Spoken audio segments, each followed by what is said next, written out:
Parlons de l'alcoolisme. J'ai été alcoolique pendant plus de 20 ans. Alors c'est par expérience que je dis que l'alcoolisme est une prison et une torture continuelle. L'alcoolisme n'est qu'un symptôme d'un mal bien plus profond. Il révèle une blessure sévère de la sensibilité qui n'a pas pu être comprise, qui n'a pas pu être acceptée non plus et dont on n'a pu trouver de solution. L'esprit de l'alcoolique se met à chercher sans cesse à comprendre pourquoi le sol a disparu d'en dessous ses pieds. Il cherche une explication, mais en vain. La souffrance qu'engendrent ces questionnements fatigue et épuise l'esprit qui sombre dans une faiblesse morale telle qu'elle détruit sa volonté. La souffrance morale devenue insupportable, l'homme n'a trouvé d'autre solution à son mal qu'à s'en évader dans l'alcool. Un mal engourdi peut être mieux supporté.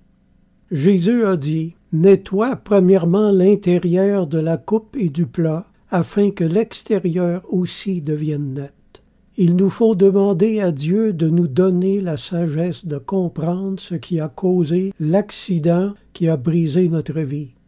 La Bible dit « Si quelqu'un d'entre vous manque de sagesse, qu'il la demande à Dieu, et elle lui sera donnée. » C'est-à-dire la sagesse de comprendre le sens de l'épreuve et d'en reconnaître les bienfaits spirituels.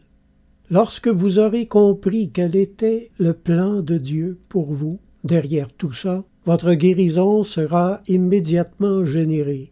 Si quelqu'un est en Christ, dit l'Écriture, il est une nouvelle créature. Les choses anciennes sont passées, voici toutes choses sont devenues nouvelles. Une autre traduction a rendu « Sa vieille vie est chose du passé et une nouvelle vie a commencé ». Il faut accepter le Christ comme Sauveur et Seigneur pour ensuite vous mettre à son école, car il faudra remplir le vide qu'a causé le départ de l'alcool.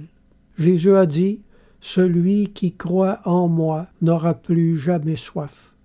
Alors prenez courage, mes amis. Dieu vous a ouvert une porte. Si vous vous confiez avec foi au Seigneur et à son secours, vous retrouverez votre vie. Car rien n'est impossible à Dieu, dit l'Évangile. La Bible dit encore, ce qui est impossible aux hommes est possible à Dieu. Tout est possible à celui qui croit. Priez avec moi. Mon Dieu, j'accepte le Christ comme Sauveur. Je crois qu'il est mort et ressuscité pour me donner une vie nouvelle et me délivrer de toute chaîne. Selon qu'il est écrit, rendez grâce au Père qui vous a délivré de la puissance des ténèbres et nous a transportés dans le royaume du Fils de son amour, en qui nous avons la rédemption. Une autre traduction a rendu, en qui nous avons trouvé la délivrance. Amen.